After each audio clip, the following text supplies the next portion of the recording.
Let's look at the case study with module 4.5 now. And the case study is going to circle around the company's professional code of ethics. The case study is the data breach at TechServe, upholding the IT professionals code. The background of the case study is TechServe. It's a prominent IT service firm which significantly is operational in a branch in a city, providing IT infrastructure management, cybersecurity solutions, and data analytics to various government departments and private businesses. Mr. Sanjay Kumar is a senior network engineer at TSH, the branch, a highly skilled and trusted employee. Now, TechServe proudly adheres to comprehensive professional code of conduct. And these code of conducts include confidentiality, maintaining strict confidentiality of client data, integrity, acting honestly, fairly, and with high ethical standards, competence, providing services only in areas of expertise and striving for excellence, professional responsibility, prioritizing the public good and client interest over personal gain, conflict of interest, avoiding situations where personal interest could be biased professional judgment. Now, when we look at these 5 points, they clearly outline how a professional code of ethics is made, how the framework is, and how it is supposed to be followed. So, the paramount for any company are the key that the five we've just read through: confidentiality, integrity, competence, professional responsibility, and conflict of interest. Now, we are going to delve further into seeing what the study is going to entail to us. Now, let's take a detailed study into the data breach at TechServe, upholding the IT professional code. One morning, at this particular TechServe, security team detects a sophisticated data breach in the network of one of their most sensitive clients. That is one of the cooperative banks. Now, we do understand that the cooperative banks hold a lot of financial data of various kind of people managed by the TechServe company. The breach has potentially exposed sensitive customer financial data. The incident response team is immediately activated. During the initial forensic analysis, it is discovered that the breach originated from a vulnerability that Mr. Sanjay Kumar had identified 3 months prior. And it happened during a routine audit for the cooperative bank. At that time, Mr. Sanjay had documented the vulnerability, but due to being swamped with multiple urgent projects and a personal family emergency, his mother was unwell. He had verbally informed his immediate supervisor, Miss Geeta Devi, about the vulnerability. It suggested that it needed urgent attention. However, he failed to formally log into the vulnerability and the management system as per the TechServe's internal protocol for critical vulnerabilities. Now, to log into a complaint, we have to be into the system. It cannot happen only verbally. It has to be documented so that a particular arrangement can be put into place to avert the problem. Miss Geeta Devi, also under pressure and distracted by other priorities, had verbally acknowledged Mr. Sanjay's concern, but also failed to follow up or ensure it was formally logged and addressed immediately. The dilemma and code of conduct violation, though negligible as it may seem, but it created a lot of havoc for the company. Now, with the breach exposed, both Mr. Sanjay and Ms. Geeta faced a dilemma concerning their professional code of conduct. Now we are going to analyze both their positions, what it held for Mr. Sanjay as a technical savvy person and for Ms. Geeta, who was the supervisor. So, Mr. Sanjay's position first. He is technically competent but failed in his professional responsibility by not formally documenting a critical vulnerability leading to a preventable breach. He also potentially violated the competence clause by not following protocol. The protocol was to document it as well, just informing verbally would not have helped. Miss Geeta's position. As a supervisor, she failed in her professional responsibility to ensure a critical vulnerability that was addressed. She also faces a conflict of interest as admitting her oversight might impact her career. The IT director, Mr. Vivek Singh, initiates a full internal investigation to determine the root cause and accountability. Applying the professional code of conduct now, which is very imperative for every organization. The first that we read on the slide also is confidentiality. The immediate priority for the team is to contain the breach and secure the client's data, ensuring no further unauthorized access. This is handled meticulously as per the code. So, some part of it they are able to handle immediately. Then comes integrity, which is very, very important. The test. When questioned by Mr. Singh, Sanjay feels immense pressure. Admitting his failure to log the vulnerability would mean accepting responsibility for a major breach, potentially leading to disciplinary action, including loss of his job. He could try to deflect blame or downplay his knowledge of the vulnerability. Now, Mr. Sanjay could always go scot free by saying that he did inform Miss Geeta. But professionally, is it going to be correct? No, it's not going to be because he had to document it as well. Now, Mr. Sanjay's ethical choice. Despite the personal risk, Sanjay adheres to the integrity clause. He truthfully recounts the events, admitting his lapse in protocol regarding formal documentation and verbally informing Miss Geeta. He expresses deep regret for his oversight.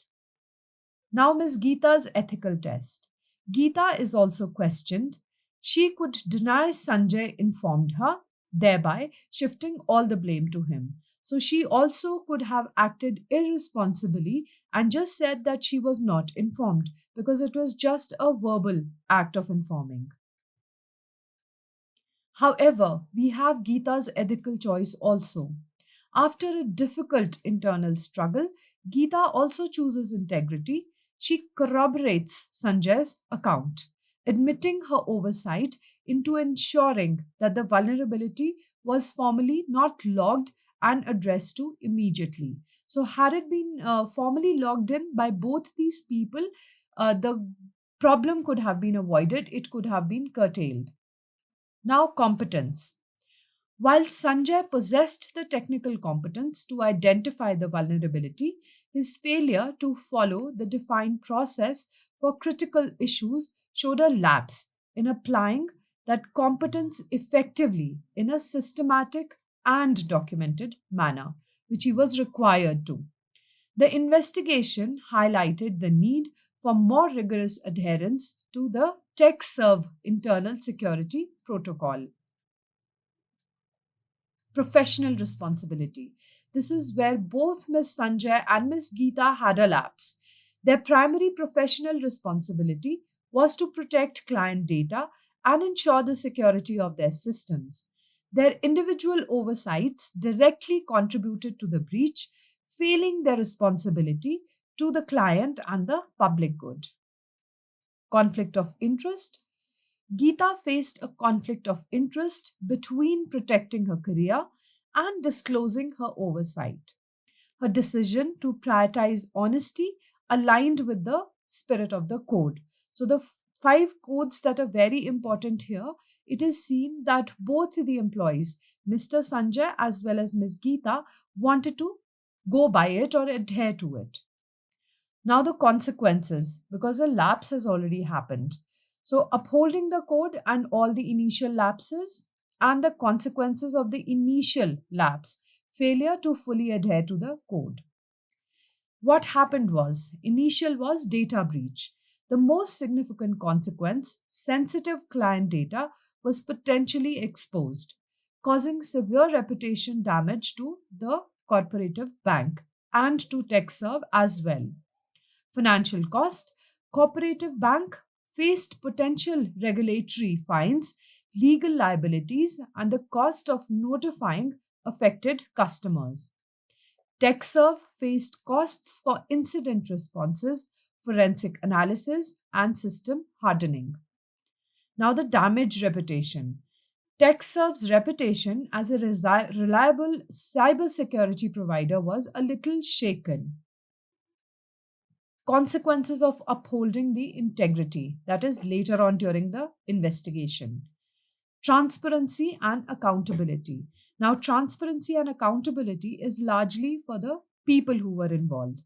Because Mr. Sanjay and Ms. Geeta were truthful, TechServe management could conduct a thorough root cause analysis, identify systemic weakness, example, reliance on verbal communication, lack of follow up mechanisms, and implement robust corrective measures. Restoration of internal trust for both of them. Because they were truthful, they actually worded out whatever had happened. While disciplinary action was inevitable, the honesty of Mr. Sanjay and Ms. Geeta prevented a culture of blame and cover up. It reinforced that TechServe valued integrity. Even in difficult situations, employees saw that the honesty, the thought that was painful, was rewarded with some amount of respect. Disciplinary action that is proportional. Mr. Sanjay received a formal reprimand and was required to undergo additional training at TechServe's internal security protocol and was temporarily put on a lower stake project. His honesty, however, likely saved his job. On the other hand, Ms. Geeta received a formal reprimand and was given specific targets for improving oversight and process adherence. Her candor mitigated more severe consequences, both for her and for Mr. Sanjay. Client relationship management. TechServe was able to transparently communicate the findings to the cooperative bank, explaining the root cause and the steps taken to prevent recurrence. This honesty, though painful, helped rebuild trust with the client over time. Strengthened professional code. The incident served as a stark reminder of the importance of TechServe professional code of conduct, leading to renewed emphasis on training, stricter enforcement of protocol, and improved internal communication channels for critical issues. In conclusion of the case study now, it demonstrates that a professional code of conduct is not merely a document but a living guide for ethical behavior. Prevention versus reaction. The initial lapse in professional responsibility, failure to formally log the vulnerability, led to severe negative consequences. For whom? For both the bank as well as TechServe. Adhering to the code proactively is far more beneficial than reacting after a crisis. Integrity under pressure. Ms. Sanjay and Geeta, the decision to uphold integrity clause of the code, even when it meant admitting to their faults and facing personal consequences, was very crucial. This act of integrity prevented a deeper crisis of trust and allowed for genuine problem solving. Consequences of violation? Yes, there will be.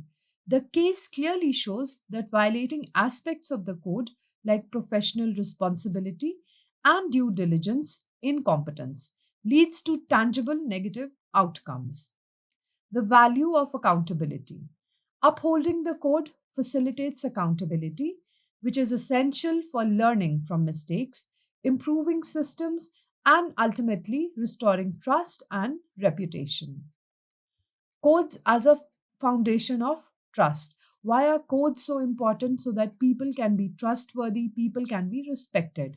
A strong commitment to a professional code of conduct, demonstrated through actions, especially in crisis, is fundamental for building and maintaining trust with its clients, employees, and the broader public.